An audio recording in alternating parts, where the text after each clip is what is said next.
If you have money and you're ready to buy cash your new house, now this video for you. In this video we will talk about whether it's time to use leverage or time to buy cash, and why this is a smart decision or this could be a folly in your decision making.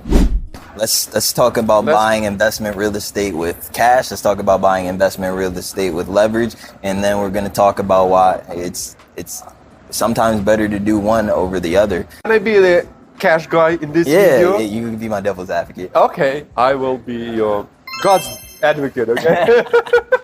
I love it. What is leverage? Leverage is debt. Debt allows you to leverage your equity. Somebody else's money. Exactly, using someone else's money. Someone else's money. Exactly. So, in any aspect, you typically want to use leverage. All the rich people do it. All the companies do it. When you're talking about big corporate buildings, big multifamily properties like this, no one really owns 100% of it.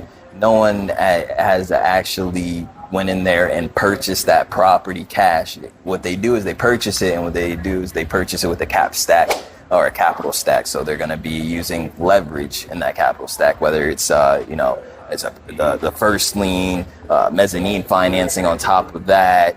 If they have preferred equity partners on top of that, and then they have their equity injection on top of that. That's how they purchase real estate. And I think that there's a good lesson in looking at what the big guys are doing.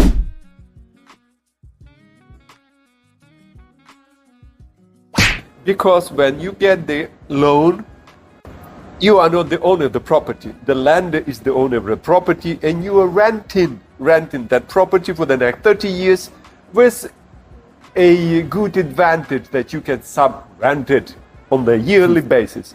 Right. So you are not the owner, you are the renter, and you can sub-rent it. Yes or no? Yes. I won't fight you on there. But? Yes. But, exactly. You already knew the but was coming. But when we're talking about, if we really want to get specific on this, when we're talking about renting a property from a land or a lien holder, you can say that about the taxes as well, right? You have to pay property taxes every month. If you don't pay your property taxes, guess what the government's going to do? Don't even try. They're going to take your property. Guess what? What happens if you don't pay your HOA every month and you go delinquent for too many months on your HOA? Don't even try. They will take your property. So you're renting from a few people. You don't really own anything.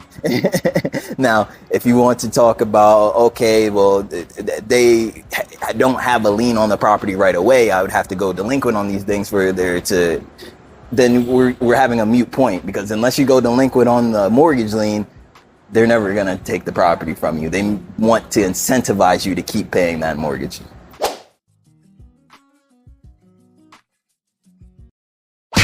Should I diversify my money? Let's say I have a whole bunch amount of Bitcoins, a few tons of gold.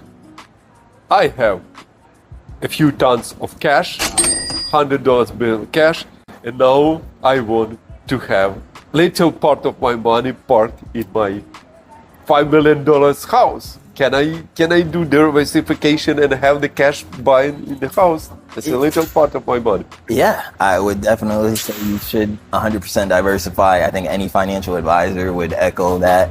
Diversify your portfolio. We never know what tomorrow brings in any financial vehicle or investment vehicle, so it's important to diversify.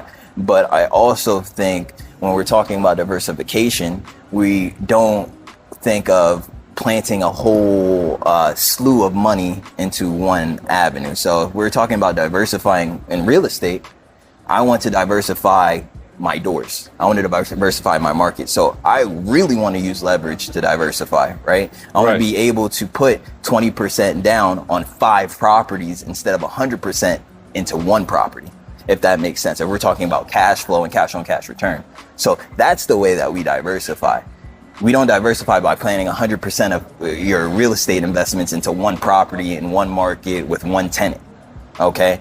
Now, also, we would look into, hey, if you do want to just buy 1 or 2 properties, you put 20 and 20%, and then you still have 60% of your money to put into your Bitcoin, into your stocks, into a money market account, right? Into a treasury bond, something like that, that's fixed return.